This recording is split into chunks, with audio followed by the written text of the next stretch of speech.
ನಮಸ್ತೆ, welcome to Annapoorneshwari fashions.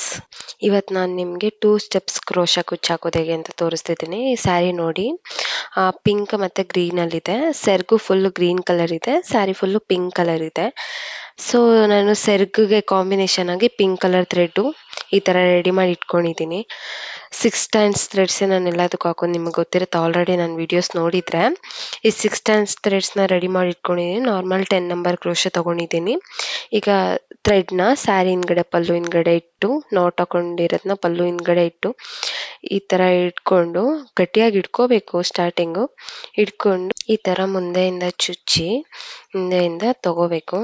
ಮೂತಿ ಯಾವಾಗಲೂ ನಮ್ಮ ಕಡೆ ಇರಬೇಕು ಕ್ರೋಶ ಚುಚ್ಚುವಾಗ. ನೋಡಿ, ಈ ಥರ ನಿಧಾನಕ್ಕೆ ಈ ಥರ ತಗೋಬೇಕು. ಈಗ ಒಂದು ನಾಟ್ ಹಾಕೋತಾ ಇದ್ದೀನಿ. ಫಸ್ಟ್ ಒಂದು ನಾಟ್ ಹಾಕೊತೀನಿ, ಮತ್ತೆ ಈಗ ಅದರ ಪಕ್ಕದಲ್ಲೇ ಇನ್ನೊಂದು ನಾಟ್ ಹಾಕೊತೀನಿ. ಸ್ಟಾರ್ಟಿಂಗ್ ಯಾವಾಗಲೂ ಸ್ಟಾರ್ಟ್ ಮಾಡುವಾಗ ಡಬಲ್ ನಾಟ್ ಹಾಕೋಬೇಕು. ಅವಾಗ ಟೈಟಾಗಿ ಒಂದು ನಾಟ್ ಏನೋ ಪ್ರಾಬ್ಲಮ್ ಆದರೆ ಇನ್ನೊಂದು ನಾಟ್ ಟೈಟಾಗಿ ಕೂರುತ್ತೆ. ಸೊ ಹಾಗಾಗಿ ಡಬಲ್ ನಾಟ್ ಹಾಕೊತೀವಿ. ಈ ಡಬಲ್ ನಾಟ್ ಆದಮೇಲೆ 4 ಚೈನ್ ಹಾಕೊತೀನಿ. ನೋಡಿ, 1 2 3 4 ಚೈನ್ ಹಾಕ್ಕೊಂಡು ಅದು ಎಲ್ಲಿಗೆ ಬರುತ್ತೆ ಅಲ್ಲಿಗೆ ನೋಡಿಕೊಂಡು ಕರೆಕ್ಟಾಗಿ ಲಾಕ್ ಮಾಡ್ಕೋಬೇಕು. ಹಿಂಗೆ ಲಾಕ್ ಮಾಡಿಕೊಂಡು ನೋಡಿ, ಲಾಕ್ ಮಾಡ್ಕೊತಾ ಇದ್ದೀನಿ. ಮತ್ತೆ 4 ಚೈನ್ ಹಾಕೋಬೇಕು. ಇದು ಫಸ್ಟ್ 4 ಚೈನ್ ಹಾಕೊಂಡಿರೋದು ಕುಚ್ಚಿಗೆ, ಇನ್ನೊಂದು 4 ಚೈನ್ ಹಾಕೋಬೇಕು ಅದು ಆರ್ಚಿಗೆ.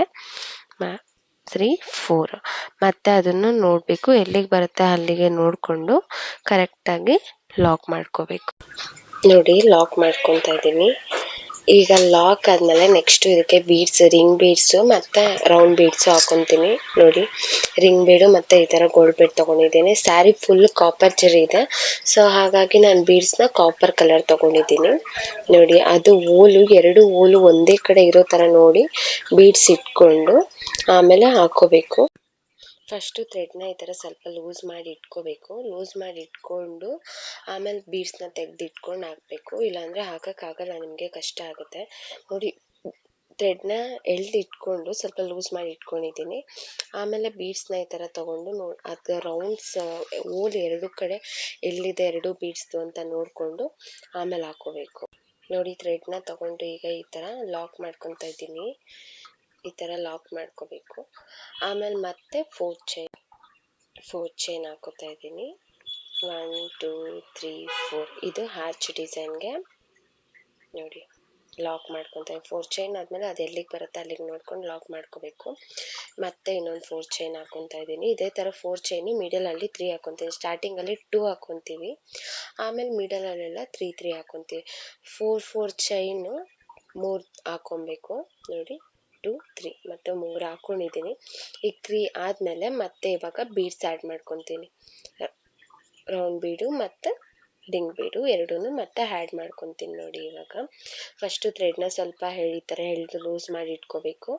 ಆಮೇಲೆ ಬೀಡ್ಸ್ನ ತೊಗೊಂಡು 2 ಓಲು ಎಲ್ಲಿದೆ ಅಂತ ನೋಡ್ಕೊಂಡು ಕರೆಕ್ಟಾಗಿ ಇಟ್ಕೊಂಡು ಈ ಥರ ತೊಗೊಂಡು ನೋಡಿ, ಕ್ರೋಶನ್ ಹಿಂಗೆ ತೊಗೊಂಡು ಆಮೇಲೆ ಥ್ರೆಡ್ನ ಆ ಕ್ರೋಶನ್ ನೀಡಲ್ ಒಳಗಡೆ ಹಾಕಿ ಈ ಥರ ಎಳ್ಕೋಬೇಕು. ಹಿಂಗೆ ಎಳ್ಕೊಂಡು ಅದನ್ನು ಕರೆಕ್ಟಾಗಿ ಇಟ್ಕೊಂಡು ಈ ಥರ ಅದನ್ನು ಎಲ್ಲಿ ಬರುತ್ತೆ ಅಲ್ಲಿ ನೋಡಿಕೊಂಡು ಕರೆಕ್ಟಾಗಿ ಲಾಕ್ ಮಾಡ್ಕೋಬೇಕು. ಲೂಸು ಟೈಟ್ ಆದರೆ ಸ್ಯಾರಿ ಸುಕ್ ಬಂದುಬಿಡುತ್ತೆ. ನೋಡಿ, ಈ ಥರ ಎಳ್ಕೊಂಡು ಮತ್ತೆ 4 ಚೈನ್ ಲಾಕ್ ಇದೇ ಥರ 3 ಹಾಕೋಬೇಕು ಮಿಡಲಲ್ಲಿ.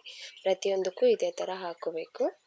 ಫುಲ್ ಸ್ಯಾರಿ ಫುಲ್ಲು ನಾನು ಇದೇ ಥರ ಮಾಡಿಕೊಂಡು ಆಮೇಲೆ ಹೇಗೆ ಬರುತ್ತೆ ನೆಕ್ಸ್ಟ್ ಫಿನಿಶಿಂಗ್ ಅಂತ ತೋರಿಸ್ತೀನಿ. ನೋಡಿ, ಸ್ಯಾರಿ ಪಲ್ಲು ಫುಲ್ಲು ಸೇಮ್ ಇದೇ ಥರ ಹಾಕಿದ್ದೀನಿ. ರಿಂಗ್ ಬೀಡು, ಬೀಡ್ಸ್ ಬೀಡು ಮತ್ತು ಮಿಡಲಲ್ಲಿ 3 3 4 ಚೈನ್ದು 3 3 ಲಾಕ್ಸ್ ಮಾಡ್ಕೊಂಡಿದ್ದೀನಿ. ನೋಡಿ, ಫುಲ್ ಪಲ್ಲು ಆಗಿದೆ. ಈಗ ನೆಕ್ಸ್ಟ್ ಸ್ಟೆಪ್ಪು ಏನು ಮಾಡಬೇಕು ಅಂತ ತೋರಿಸ್ತೀನಿ. ನೋಡಿ, ಸೇಮ್ ಕಲರ್ ಥ್ರೆಡ್ಡೇ ತೊಗೊಂಡಿದ್ದೀನಿ. ಅದನ್ನು ಮತ್ತೆ ಫಸ್ಟ್ ಲಾಕ್ ಮಾಡ್ಕೋಬೇಕು. ನೋಡಿ, ಇವಾಗ ಲಾಕ್ ಮಾಡ್ಕೋತಾ ಇದ್ದೀನಿ. ಲಾಕ್ ಮಾಡಿಕೊಂಡು ನೋಡಿ, ಲಾಕ್ ಮಾಡ್ಕೋತಾ ಇದ್ದೀನಿ. ಮತ್ತೆ 4 ಚೈನ್ದು ಲಾಕ್ ಇರುತ್ತಲ್ಲ ಅದರೊಳಗಡೆ ಒಂದು ಲಾಕ್ ಮಾಡ್ಕೊತಾ ಇದ್ದೀನಿ. ಅದರೊಳಗಡೆ ಒಂದು ಲಾಕ್ ಮಾಡಿಕೊಂಡು ಮತ್ತೆ 4 ಚೈನ್ ಲಾಕ್ ಒಳಗಡೆ ಒಂದು ಲಾಕ್ ಮಾಡ್ಕೊತೀನಿ. ಆವಾಗ ಫುಲ್ ಟೈಟಾಗಿ ನೀಟಾಗಿ ಕೂರುತ್ತೆ, ನಿಮಗೆಲ್ಲೂ ಬಿಚ್ಚೋಗೋ ಚಾನ್ಸಸ್ ಇರಲ್ಲ. ಈಗ ಮತ್ತೆ 4 ಚೈನ್ ಲಾಕ್ ಇದೆ ಅಲ್ಲ, ಅಲ್ಲಿ ಮತ್ತೆ 4 ಚೈನ್ ಹಾಕ್ಕೊಂಡು ಅಲ್ಲಿಗೆ ಲಾಕ್ ಮಾಡ್ಕೊತೀನಿ. ಲಾಕ್ ಆದಮೇಲೆ ಮತ್ತೆ 4 ಚೈನ್ ಇದೆಯಲ್ಲ ನೆಕ್ಸ್ಟ್ ಅಲ್ಲಿಗೆ 4 ಚೈನ್ ಲಾಕ್ ಒಳಗಡೆ ಮತ್ತೆ ಇನ್ನೊಂದು ಲಾಕ್ ಮಾಡ್ಕೊತೀನಿ. ಈಗ ಅದಾದ್ಮೇಲೆ ರಿಂಗ್ ಬೀಡ್ ಒಳಗಡೆ ನೀಡಲ್ ತಗೊಂಡು ಈ ತರ ತಗೊಂಡು ಡಬಲ್ ಕ್ರೋಶ ಮಾಡ್ಕೊತಾ ಇದೀನಿ ನೋಡಿ. ಈ ಥರ ಡಬಲ್ ಕ್ರೋಶ ಮಾಡ್ಕೋಬೇಕು. ಫಸ್ಟು ವಿತೌಟ್ ಬೀಡ್ಸ್ ಮಾಡ್ಕೋಬೇಕು. ನೆಕ್ಸ್ಟ್ ಇಂದ ಒಂದೊಂದು ಇದಕ್ಕೂ ಬೀಡ್ಸ್ನ ಆ್ಯಡ್ ಮಾಡ್ಕೊತ ಹೋಗ್ಬೇಕು. ನಾನು ಒಂದೇ ಸತಿ ಈ ಥರ 3 ಬೀಡ್ಸು 4 ಬೀಡ್ಸ್ ತೊಗೊತೀನಿ. ನಿಮಗೆ ಹೇಗೆ ಕಂಫರ್ಟಬಲೋ ಆ ಥರ ತೊಗೊಳ್ಳಿ. ನೀವು ಈಗಿನ್ನು ಬಿಗಿನಿಂಗ್ ಆದರೆ ಒಂದೊಂದು ಬೀಡ್ಸ್ ಹಾಕ್ಕೊಂಡೆ ಪ್ರಾಕ್ಟೀಸ್ ಮಾಡ್ಕೊಳ್ಳಿ. ನಮ್ಗೆ ಆಲ್ರೆಡಿ ಸ್ವಲ್ಪ ಪ್ರಾಕ್ಟೀಸ್ ಚೆನ್ನಾಗಿದೆ, ನಮಗೆ ಹಾಕಿ ಹಾಕಿ ರೂಢಿ ಇದೆ. ಹಾಗಾಗಿ 3 ಇಲ್ಲ 4 ಆ ಥರ ಬೀಡ್ಸ್ ತೊಗೊಂಡು ನಾನು ಮಾಡ್ಕೊತೀನಿ. ನಿಮ್ಗೆ ಹೇಗೆ ಕಂಫರ್ಟಬಲು, ನಿಮಗೂ ಆ ಥರ 3 ಆ್ಯಂಡ್ 4 ಬೀಡ್ಸ್ ಹಾಕ್ಕೊಂಡು ಹಾಕ್ಬೋದು ಆಗುತ್ತೆ ಅಂತ ಆದರೆ ಹಾಕ್ಕೊಳ್ಳಿ, ಹಾಕ್ಕೊಳ್ಳಿ, ಏನು ಪ್ರಾಬ್ಲಮ್ ಇಲ್ಲ. ನಾನೀಗ ಇದಕ್ಕೆ ಒಂದು ಆರ್ಚಿಗೆ 9 ಬೀಡ್ಸ್ ಹಾಕ್ಕೊತೀನಿ. ಇದೇ ಥರ ಪ್ರತಿಯೊಂದು ಇದಕ್ಕೆ ಕಂಬಕ್ಕೂ ಪ್ರತಿಯೊಂದು ಡಬಲ್ ಇದಕ್ಕೆ ಆರ್ಚ್ಗೂ ಒಂದೊಂದು ಬೀಡ್ಸ್ ಹಾಕೋಬೇಕು. ಇದೇ ಥರ ನಾನು 9 ಬೀಡ್ಸ್ ಹಾಕ್ಕೊಂಡು ತೋರಿಸ್ತೀನಿ ನೋಡಿ ಹೇಗೆ ಕಾಣುತ್ತೆ ಅಂತ ತೋರಿಸ್ತೀನಿ ನಿಮಗೆ.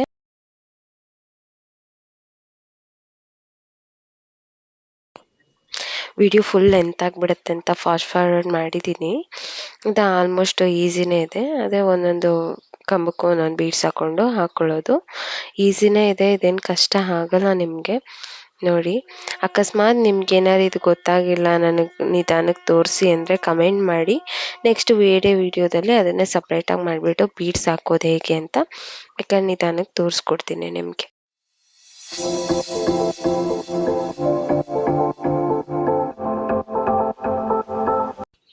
ನೋಡಿ, ಫಿನಿಶ್ ಆದಮೇಲೆ ಈ ಥರ ಕಾಣ್ತಿದೆ.